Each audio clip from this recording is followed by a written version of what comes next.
کیا یا رسول اللہ صلی اللہ علیہ وسلم، اللہ پاک کا فرمان ہے بے شک اللہ اور اس کے فرشتے نبی پر درود بھیجتے ہیں، اس کا مطلب کیا ہے؟ اس فرمان علی شان کا کیا مطلب ہے؟ غیب کا علم رکھنے والے نبی مکی مدنی محمد عربی صلی اللہ علیہ وسلم نے فرمایا ان ھذا لمن المکتوم، یہ ایک پوشیدہ علم ہے، اگر تم نہ پوچھتے تو میں نہ بتاتا۔ پھر آپ صلی اللہ علیہ وسلم نے آیت کا مطلب بتاتے ہوئے فرمایا ان اللہ عز وجل وکل بی ملکین، بے شک اللہ پاک نے میرے لیے 2 فرشتے مقرر فرما دیے ہیں، جب بھی کسی مسلمان کے پاس میرا ذکر ہو اور وہ مجھ پر درود پڑے تو وہ فرشتے کہتے ہیں غفر اللہ لک، اللہ تمہاری بخشش فرمائے۔ ان فرشتوں کی دعا کے جواب میں اللہ پاک اور اس کے فرشتے آمین کہتے ہیں۔ کیسی فضیلت کی بات ہے! درود پاک ہے یہ ایسا نرالا عمل کہ اس کے فضائل پڑھ کر سن کر دل مچل جاتا ہے۔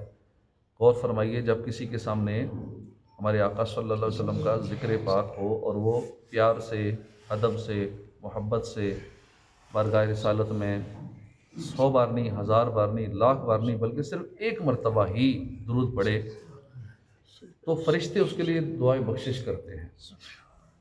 اور رحمت و کرم پر قربان جائیے کہ خود خالق، ہمارا مالک، ہمارا پیارا اللہ پاک فرشتوں کی اس دعا پر آمین فرماتا ہے۔ غور فرمائیے کہ فرشتے جس کے لیے بخشش کی دعا کریں اور خود رب کریم اس کے لیے آمین فرمائے، کیا ایسا خوش نصیب بندہ بھی بخشش سے محروم رہ جائے گا؟ ہرگز نہیں۔ درود پاک پڑھنے والا انشاءاللہ رحمت خدا کے صدقے شفاعت مصطفیٰ کے ذریعے اپنے آقا دو عالم کے داتا صلی اللہ علیہ وآلہ وسلم کے پیچھے پیچھے جنت میں پہنچ جائے گا۔ اس لیے ہمیں کثرت سے درود پاک پڑھنا چاہیے۔ صلو علی الحبیب صلی اللہ علیہ محمد صلی اللہ علیہ وآلہ وسلم۔ امام غزالی رحمۃ اللہ علیہ 5ویں صدی کی مشہور اور بلند رتبہ شخصیت ہیں۔ چونکہ اس مہینے میں آپ کا عرس منایا جاتا ہے، 14 جمادی الاخری کو یوم امام غزالی منایا جاتا ہے، اس حوالے سے امام غزالی کا تذکرہ سن لیتے ہیں۔ آپ کی ولادت 450 ہجری کو تابران ضلع طوس صوبہ خراسان میں ہوئی۔ آپ کے والد کا، آپ کے دادا کا نام محمد اور پردادا کا نام احمد تھا۔ یہ آپ کا نام بھی محمد، آپ کے والد کا نام بھی محمد، آپ کے دادا کا نام بھی محمد تھا، پردادا کا نام احمد تھا۔ آپ کے بیٹے امام حامد غزالی یہ بھی ماہر عالم دین تھے، انہی کی نسبت سے آپ نے اپنی کنیت ابو حامد رکھی۔ امام غزالی بہت زبردست عالم دین تھے، علم فقہ، علم کلام، فلسفہ، تصوف میں کامل مہارت رکھتے تھے۔ آپ کی علمی شان و شوکت اور وجاہت کو دیکھ کر اس وقت کے وزیر اعظم نظام الملک نے آپ کو زین الدین اور شرف الملہ کا لقب دیا۔ آپ کا ایک لقب امام البحر ہے، یعنی علم و فن کا امام۔ آپ کے استاد امام الحرمین امام جوینی رحمۃ اللہ علیہ فرمایا کرتے تھے کہ الغزالی بحر مغدق، یعنی غزالی علم کا ٹھاٹھے مارتا سمندر ہے۔ اعلیٰ حضرت رحمۃ اللہ علیہ نے فتاوی رضویہ شریف میں امام غزالی کو حکیم الامت کا لقب دیا، حکیم الامت کے لقب سے یاد کیا۔ امام غزالی رحمۃ اللہ علیہ اسلام پر اعتراض کرنے والے بد مذہبوں اور کافروں کو اپنے مضبوط دلائل سے خاموش کر دیا کرتے تھے، اس لیے حجت الاسلام بھی کہتے ہیں آپ کو، یعنی اسلام کی دلیل۔ آپ کو بہت ساری احادیث یاد تھی، مگر علم حدیث باقاعدہ کسی استاد سے نہیں پڑھا۔ آخری عمر میں اس کا شوق ہوا، اگرچہ اس وقت آپ کی علمیت کے ڈنکے دنیا میں بج رہے تھے، بڑے بڑے علماء آپ سے فیض لے رہے تھے، لیکن ابھی علم سیکھنے کا شوق کم نہ ہوا تھا۔ چنانچہ آپ نے باقاعدہ استاد سے علم حدیث سیکھنا شروع کیا اور سیکھتے سیکھتے ہی دنیا سے رخصت ہوئے۔ 55 سال دنیا میں آپ تشریف فرما رہے، 14 جمادی الاخری 505 ہجری کو انتقال فرمایا۔ وقت وفات حدیث پاک کی مشہور کتاب بخاری شریف آپ کے سینے پر تھی۔ علامہ ابن جوزی فرماتے ہیں امام غزالی صبح بیدار ہوئے، وضو کیا، نماز فجر ادا کی، پھر کفن منگوایا، آنکھوں پر کفن لگایا، کہا کہ میرے رب کا حکم سر آنکھوں پر۔ اتنا کہا چہرہ قبلہ کی طرف کر کے پاؤں پھیلا دیے، لوگوں نے دیکھا آپ کی روح پرواز کر چکی۔ آپ کا مزار مبارک طوس خراسان کے مقابر غزالی قبرستان میں ہے۔ اللہ کریم کا امام غزالی پر بڑا احسان تھا، اللہ پاک نے شروع ہی سے آپ کو علم کا شوق، تلاشِ حق کی جستجو، اللہ کا قرب حاصل کرنے کا شوق عطا کیا تھا۔ بغداد آ کر امام غزالی کو شہرت نصیب ہوئی، علم کی دنیا میں بڑا مقام ملا، مگر دل میں ابھی تک دل بےتاب تھا۔ چنانچہ آپ نے کتابوں کا مزید مطالعہ شروع کیا۔ آخر جب تصوف کی کتابیں پڑھیں تو دل دنیا سے بیزار ہو گیا۔ آپ جان گئے کہ اللہ کا قرب مقام اور مرتبے اور شہرت میں نہیں ہے، بلکہ دنیا سے منہ موڑ کر دل کی اصلاح کرنے میں ہے۔ چنانچہ آپ نے شان و شوکت، عزت، مرتبہ، اونچا منصب، شہرت، مقبولیت سب کچھ چھوڑا، صوفیاء کا لباس پہنا، مجاہدات کے لیے ملک شام کی طرف روانہ ہو گئے۔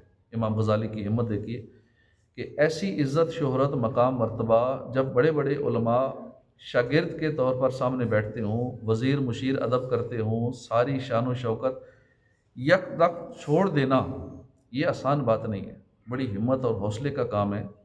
ہم لوگ خدشات کا شکار رہتے ہیں اور شہرت پانے کے لیے نہ جانے ہم کیا کیا کرتے ہیں، مشہور ہونے کے لیے، وائرل ہونے کے لیے کیا کچھ کرتے ہیں، اور ان کی شان دیکھیے کہ ساری مشہوری، شہرت چھوڑ کے گوشہ نشینی اختیار کر رہے ہیں۔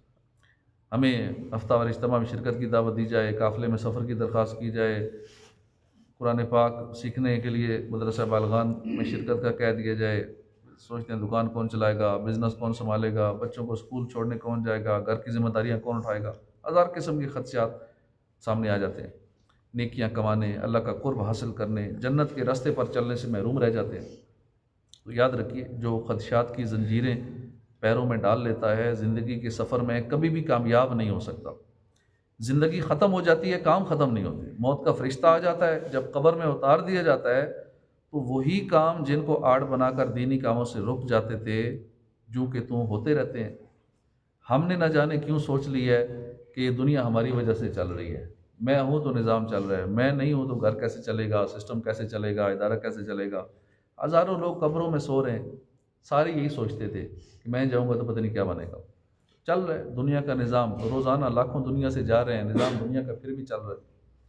میرے بغیر یہ دنیا رک جائے گی، میں نہ رہا تو میرے گھر سے لے کر کاروبار تک سب کچھ معطل ہو جائے گا، بچے بھوک سے مر جائیں گے، گھر کی معیشت، گھر کا نظام تباہ ہو جائے گا، دنیا جیسی ہے ایسی نہ رہے گی۔ لیکن موت کا فرشتہ آیا، سانس رکی، روح نکلی، قبر میں اترے، سارے کا سارا نظام جو کا تو اب بھی چل رہا ہے۔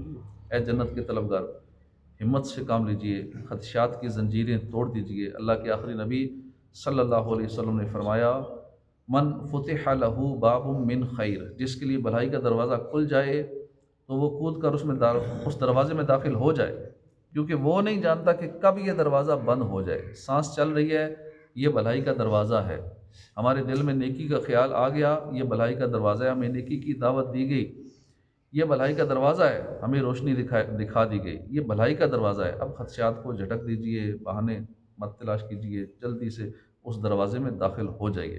امام غزالی کے لیے بھلائی کا دروازہ کھلا، آپ کی بھی اولاد تھی، گھر تھا، آپ کی مصروفیات تھیں، ہم سے زیادہ مصروف تھے، آپ کی عزت تھی، لوگ آپ کی طرف رجوع کرتے تھے، بڑے بڑے علماء آپ سے علم سیکھتے تھے، جامعہ نظامیہ کے سب سے بڑے استاد آپ تھے، وقت کا بادشاہ، سلطنت سلجوق کا وزیر اعظم آپ کی منتیں کر رہا ہے کہ حضور نہ جائیے، لیکن آپ کسی چیز کو خاطر میں نہ لائے، ہمت کی، اللہ پر بھروسہ کیا، سب کچھ چھوڑا، ملک شام جا کر گوشہ نشین ہو گئے، اور پھر اللہ پاک نے آپ پر کرم کیا، اپنے قرب کے دروازے آپ کے لیے کھول دیے گئے اور آپ کو ولایت کا بلند رتبہ عطا کیا۔ صدیقیت ولایت کا سب سے بلند رتبہ ہے، اور امام غزالی بھی صدیقیت کے رتبے پر فائز ہوئے۔